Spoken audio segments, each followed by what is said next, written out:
The teachings of Fethullah Gulen and his encouragement of tolerance and of nonviolence and of really learning and listening to one another.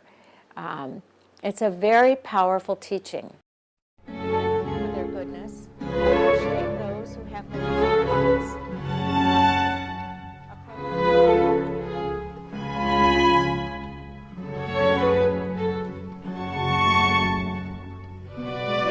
Pacifica Institute and the people who are followers or students of Fethullah Gulen have a vision.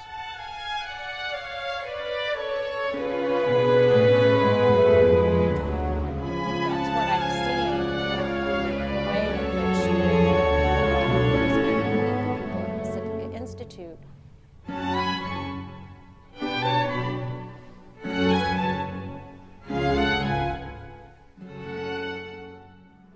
My name is Peggy Price.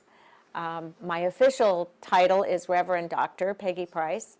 I am a minister in the Center for Spiritual Living in Seal Beach, and we are part of the New Thought movement, which I won't go into great detail, but our belief is that we are all one and that we are all connected by this one God that we know by many names.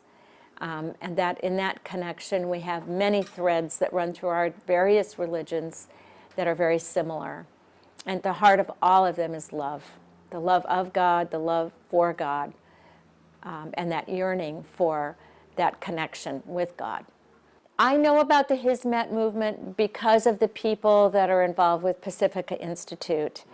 And I know about the Hizmet movement from having been a guest of theirs on a trip to Turkey in 2005.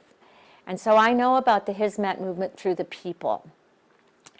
And what I have learned about the Hizmet movement through the people is that it is a movement that is dedicated to building bridges of understanding between people of different cultures and different religions. That it is a movement that fosters and encourages dialogue so that we can deepen our understanding of one another and find the many ways in which we are similar and connected and appreciate the ways in which we are different. The other thing that I find about the Hizmet movement is a real dedication to peaceful coexistence in the world by that deeper understanding and knowledge of one another.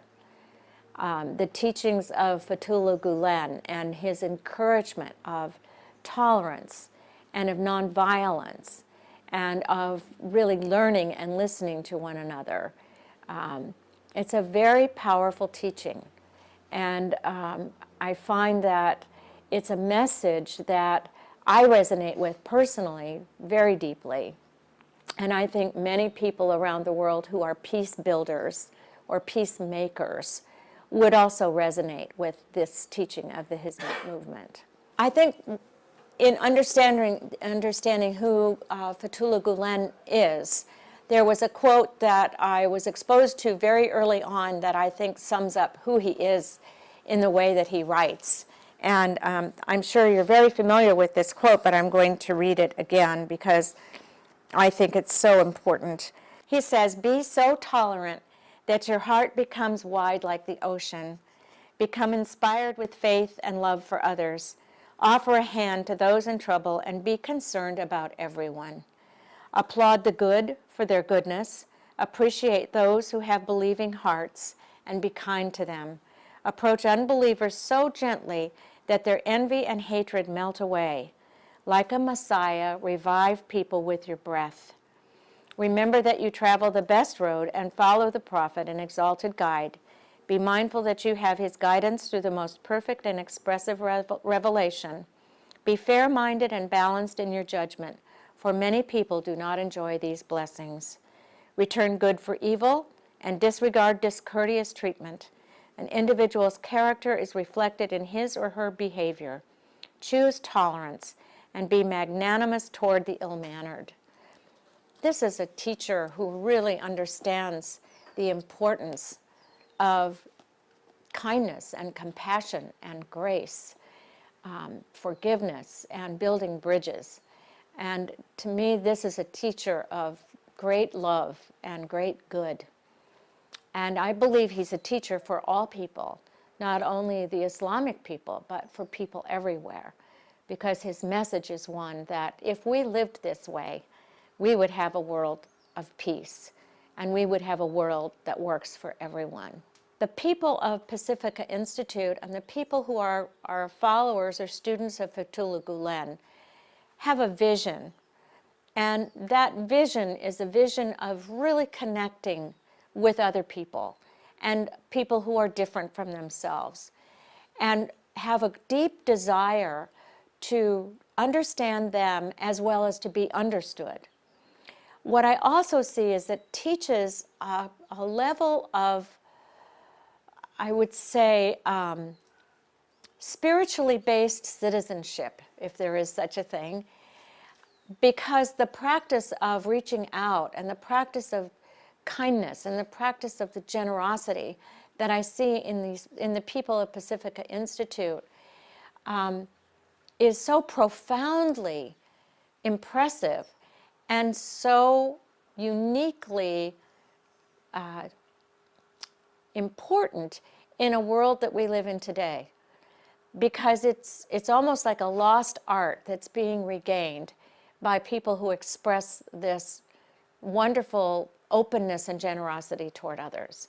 The other thing that I see in it, I really saw on my trip to Turkey, aside from the incredible hospitality that I felt everywhere I went, was when we visited the schools and we saw what the children in the schools are learning, and the emphasis in the schools on science, on really good social education, on the fact that the children were bilingual and in some cases trilingual by the time they were in middle school. And the children seemed happy. They didn't seem pressured. They didn't seem as though they were given too much to do. They seemed very excited about their schoolwork and the things that they were learning. What I see is in the way that the people of the Hizmet movement that I have met practice Islam, I believe they practice it in the way that it's intended to be practiced. And that's to bring about being a better person, bringing up people who have a genuine love of God and a genuine love of those around them. And the first time that I heard the passage from the Quran, I have made you all, and I don't know if I can quote it exactly, but I made you all of different nations and tribes so that you may learn to know each other.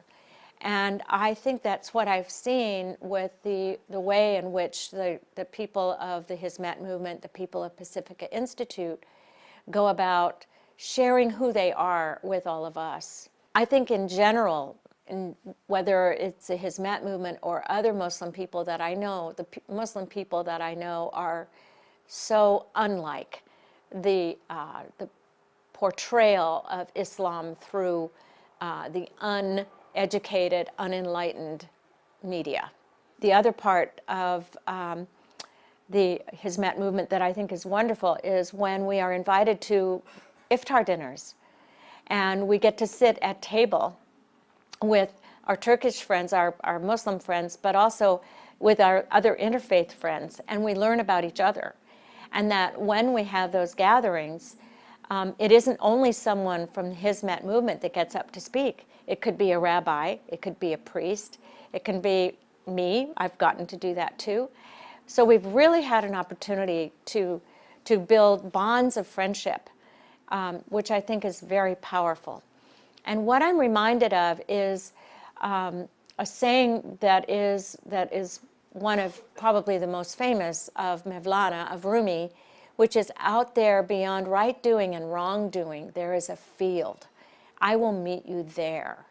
And I think the Hizmet movement is very effective at creating that field where we meet and where we are beyond dogma, we're beyond doctrine, we're beyond the differences in our various rituals or spiritual practices, but we get to the essence of who we are, and we find that connection. And I call that the field. That's where we do that field of unified love that we can meet in and partake of. The voice of the Hizmet movement in today's world is very necessary. It's really needed. The voice of organizations that are concerned with the good of humanity, the good of humankind, and the His Met movement is definitely concerned about that. It is a voice that is concerned with tolerance and the recognition that all people, not only all the people of Turkey, but all people are essentially part of one human family in spite of our many differences. And that concern in today's environment is essential. Those voices must be heard. We have many voices that are loud, strident, and angry, that are more focused on wealth, power, domination, if you will, which is indicative of a lack of concern for humanity itself. And if we were able, as a body of human beings, to have this gentler voice of reason, compassion, and concern, rise to a level where it could be felt and heard by those who have somehow been wooed by this power, we would have a much better world. And our voices are needed. They are needed definitely and desperately in the world today. And the voice of the His Met movement, this beautiful story of being so tolerant.